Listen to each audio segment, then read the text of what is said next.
নমস্কার, আমি শঙ্কর।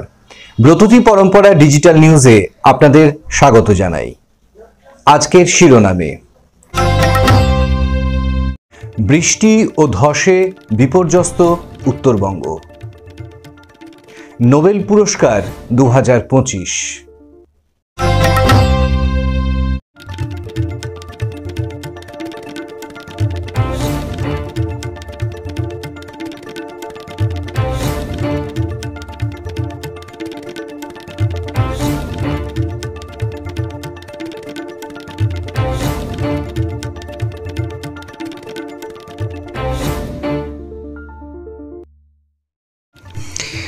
আইটিআইতে এবার সকলকেই তাক লাগিয়ে দিয়ে পূর্ব ভারতে প্রথম স্থান অধিকার করেছেন সায়ন নস্কর। ছোট থেকেই বরাবরই মেধাবী তিনি। গ্র্যাজুয়েশন শেষ করার পর ক্যানিং 1 নম্বর ব্লকের আইটিআই কলেজে ভর্তি হন। কম্পিউটার অপারেটিং অ্যান্ড প্রোগ্রামিং নিয়ে শুরু হয় তাঁর পড়াশোনা। 4 অক্টোবর শনিবার প্রধানমন্ত্রী নরেন্দ্র মোদীর হাত থেকে শংসাপত্র নিলেন দক্ষিণ 24 পরগনার তালদির সায়ন। ছেলের সাফল্য কৃতিত্বে গর্বিত বাবা মাও। বাস্তুতন্ত্র ও জীববৈচিত্র্যে ভরপুর হিমাচল প্রদেশের স্পিতি উপত্যকা দেশের প্রথম কোল্ড ডেজার্ট বায়োস্ফিয়ার রিজার্ভ হিসেবে স্বীকৃতি পেল। চীনের হ্যাংঝৌ শহরে আয়োজিত ইউনেস্কোর 37তম ম্যান অ্যান্ড দ্য বায়োস্ফিয়ার অনুষ্ঠানে এই স্বীকৃতি প্রদান করা হয়। ভারতের যেসব বায়োস্ফিয়ার রিজার্ভ বিশ্বব্যাপী MAB নেটওয়ার্কে রয়েছে, যেমন পশ্চিমবঙ্গের সুন্দরবন, সিকিমের কাঞ্চনজঙ্ঘা, ওড়িশার সিমলিপাল ইত্যাদি, ঠিক তেমনই হিমাচল প্রদেশের স্পিতি এই জায়গা করে নেওয়ায় ভারতের বায়োস্ফিয়ার রিজার্ভের সংখ্যা দাঁড়ালো 13। উৎসবের আবহে প্রকৃতির রোষানলে উত্তরবঙ্গ। গত 4 অক্টোবর শনিবার রাতভর ভারী বৃষ্টি ও ধসে বিপর্যস্ত জনজীবন। অনেকগুলি মৃত্যুর খবরও পাওয়া গিয়েছে। সম্পূর্ণ বন্ধ করে দেওয়া হয় 10 নম্বর জাতীয় সড়ক। শিলিগুড়ি থেকে মিরিক যোগাযোগ বিচ্ছিন্ন হয়ে যায় সম্পূর্ণ। ক্ষতিগ্রস্ত হয় ডুয়ার্সের বিস্তীর্ণ এলাকা। বৃষ্টিতে প্লাবিত হয় মহানন্দা সংলগ্ন এলাকাও। বাতিল করা হয় একাধিক ট্রেন। আটকে পড়েন বহু পর্যটক। বিস্তারিত প্রতিবেদনে।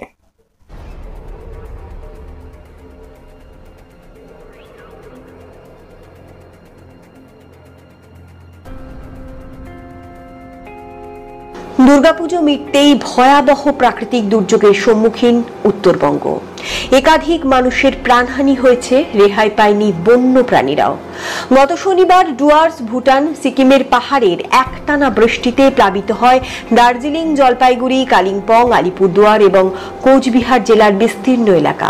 নাগরাকাটা ও বানারহাট এলাকায় প্রায় 300 পরিবার হয়ে পড়ে জলবন্দী। তিস্তা, তোর্ষা, জলঢাকা, রঙ্গিত সহ একাধিক নদী রুদ্র রূপ নেয়। রঙ্গিত নদীর উপর ভেঙে পড়ে যাতায়াতের অন্যতম ভরসা বিজনবাড়ি সেতু। ডুয়ার্সে জলের স্রোতে ভেঙে পড়ে আরো বেশ কয়েকটি সেতু। জলদাপাড়া টুরিস্ট লজ যাওয়ার জন্য হলং নদীর উপরে কাঠের সেতুটিও জলের স্রোতে ভেঙে যায়। জলঢাকা নদীর স্রোতে ভেসে যায় গন্ডার, বাইসন ও হরিণ। দুর্যোগের জেরে আটকে পড়েন বহু পর্যটক। বাতিল করা হয় বেশ কিছু ট্রেন। খোলা হয় কন্ট্রোল রুম ও হেল্পলাইন নাম্বার। তোষা রুদ্রমূর্তিতে তলিয়ে যায় সুভাষিনী চা বাগান সংলগ্ন বিস্তীর্ণ এলাকা। প্রায় 90 হেক্টর চা বাগান জলের নিচে চলে যায়। ভারী বৃষ্টিপাতের সঙ্গে ভুটান থেকে নেমে আসা জল ও ডোলোমাইটের ধস উত্তরবঙ্গের পর্যটন শিল্পকেও প্রবল ধাক্কা দিয়েছে। দুর্যোগের চিহ্ন এখনো স্পষ্ট হলেও স্বাভাবিক হচ্ছে পাহাড়। জলস্তর নেমে গিয়েছে নদীগুলির। ছন্দে ফিরছে জনজীবন। সেরে ওঠো উত্তরবঙ্গ, সেরে ওঠো আমার শৈশবের দার্জিলিংটা।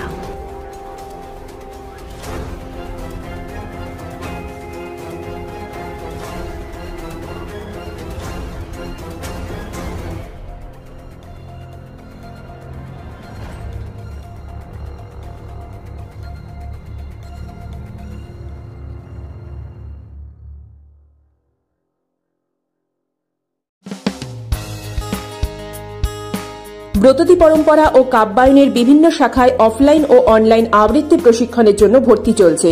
কবির রোড, সল্টলেক, বারাকপুর, সোনারপুর, চুঁচুড়া, বেহালা, শ্রীরামপুর, শ্যামবাজার ও শান্তিনিকেতন শাখায় ভর্তির জন্য যোগাযোগ করুন এই নাম্বারগুলিতে।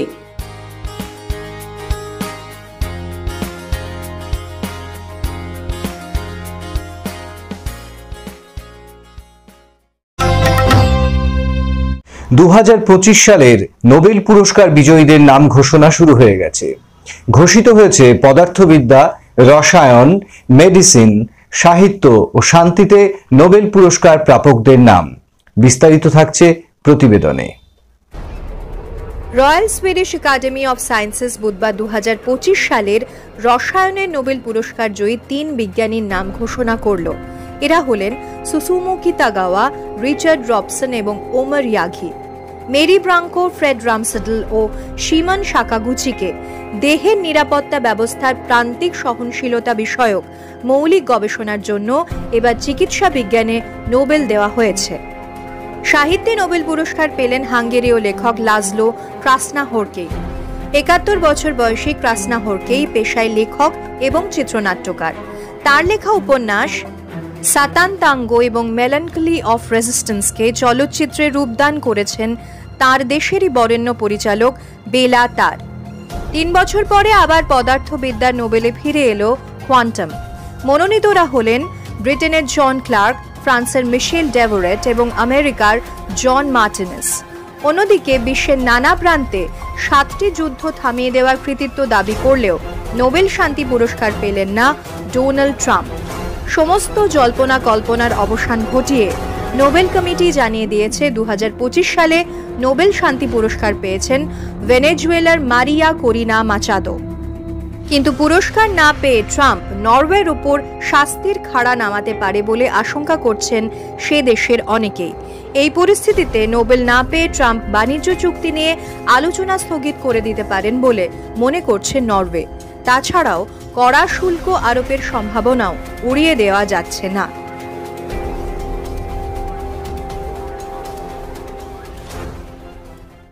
ব্রততী পরম্পরা ডিজিটাল নিউজে আজ এ পর্যন্তই। দেখা হবে আগামী সপ্তাহে একই সময়ে। নমস্কার।